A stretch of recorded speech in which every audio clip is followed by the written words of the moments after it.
আমরা যে বিভাগটা পেয়েছি এই বিভাগটাও আমাদেরকে আন্দোলন করে আনতে হয়েছে এবং আমাদের রংপুরকে সিটি কর্পোরেশন ঘোষণা করার জন্য আমরা কিন্তু আন্দোলন করে এসেছি। আমাদের রংপুরের মানুষের যতগুলো অর্জন সবগুলো অর্জনই হয়েছে আন্দোলনের মধ্যে দিয়ে।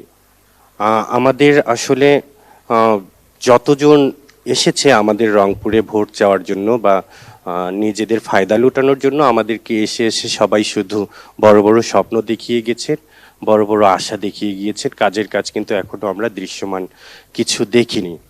স্বতন্ত্র প্রার্থী রংপুর ৩ আসনের আনোয়ার ইসলাম রানী, যে দুটো বিষয় ছিল দর্শক সারি থেকে যে দুটো প্রশ্ন, এই বিষয়ে আপনার মূল্যায়নটি কি? আমাদের রংপুরের মানুষের যতগুলো অর্জন সবগুলো অর্জনই হয়েছে আন্দোলনের মধ্যে দিয়ে।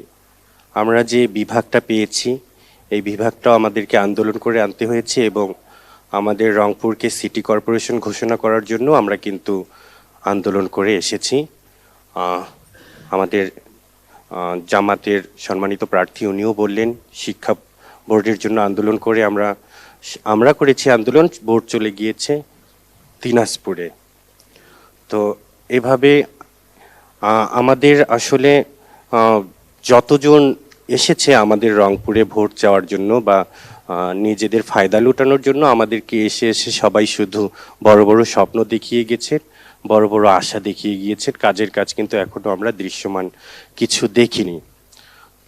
তো আমি মনে করি আমাদের রংপুরে দল মত নির্বিশেষে আমরা যে ওই ইতিহাসে যেরকম আন্দোলন করেছিলাম, আমরা যদি আবার তিস্তার জন্য সকলেই একসাথে আরো তীব্র আন্দোলন করি, আমরা যে আন্দোলনগুলো দেখেছিলাম শিক্ষা বোর্ড বিভাগ, রংপুর বিভাগ, সিটি কর্পোরেশন আদায়ের জন্য, ওই আন্দোলনগুলো গড়ে তুলতে পারলে, ওরকম নেতৃত্ব আসলে হয়তোবা এটা সমাধান হবে।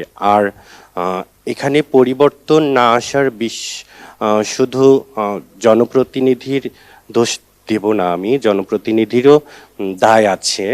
ওনারা হচ্ছেন সরাসরি জনগণের সাথে, রংপুরবাসীর সাথে ওনাদের যোগাযোগ ছিল না। যোগাযোগ না থাকার কারণে জবাবদিহিতার ঘাটতি ছিল।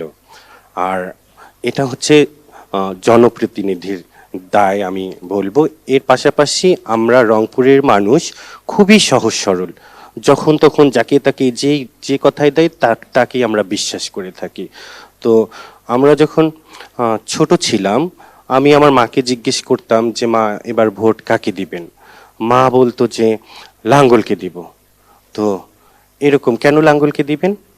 বলে যে লাঙ্গল আমাদের জায়গার লোক।